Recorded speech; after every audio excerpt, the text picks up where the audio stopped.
রাব্বুল আলামিন আমাদের জন্য একটি জান্নাতের দরজা বরাদ্দ করে রেখেছেন। এটা স্পেশাল ভাবে রোজাদারের জন্য।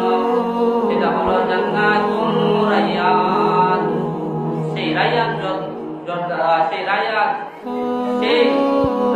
দরজা দিয়ে আমাদের কি করতে হবে? আমরা সেই প্রবেশ করবো সেই রায়্যান দরজা দিয়ে। সুবহানাল্লাহ। রায়্যান স্পেশাল ভাবে রোজাদারদের জন্য বানিয়েছে। অনেকে আছে রমজান মাস যখন চলে আসে, আহারে কি পুরা কপাল, তাদের মতো পুরা কপাল আর দুনিয়াতে কি হতে পারে না। কি বলে জানেন? ও ভাই, আপনি রোজা রাখলেন না কেন?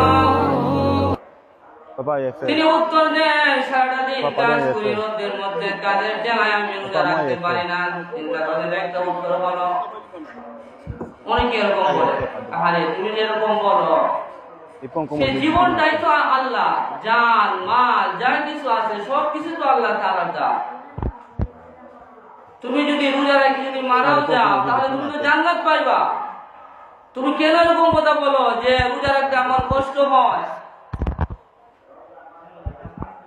কিরকম ভাবে বলো যে সারাটা দিন কাজ করি রোজা রাখতে পারবো না, রোজা রাখতে আমার কষ্ট হয়, এরকম কেন বলো? বছরের পরে একটা মাত্র রমজান আসে, সেই রমজানের মধ্যে আপনি রোজা রাখতে পারলেন না, আপনার মতো পুরা কমলা কি হতে পারে?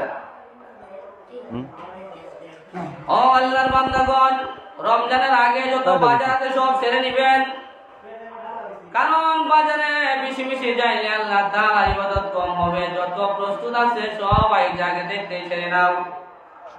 এই রমজানের বাজার হাট যত আছে সব কিছু করে নাও, যাতে করে মন খুলে প্রাণ খুলে আল্লাহ তাআলার ইবাদত করতে পারো।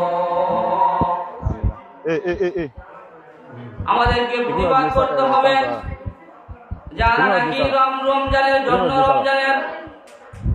যারা দোকানপাট খোলা রাখে রমজানের সময়, কারণ আল্লাহ রাসূল রমজানের সময় আপনারা জানেন সর্বপ্রথম যে যুদ্ধটা হয়েছে সেটা হলো রমজান মাস, বদর যুদ্ধ হয়েছিল।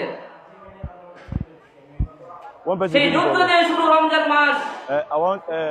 কিন্তু দেখো প্রকাশ্য বিড়ি টানে, এর মতো গাঁজাখোর, এর মতো শয়তান প্রকাশ্য শয়তান আর পৃথিবীতে কেউ হতে পারে না। প্রকাশ্য বিড়ি টানে রমজানের দিন। রোজাদার ব্যক্তির সামনে কিভাবে বিড়ি টানো আর কিভাবে তুমি আহার করো, তোমার ভিতরে কিভাবে যায়? এই জন্য সময় আছে, কোনো সময় আছে, আল্লাহকে ভয় করো।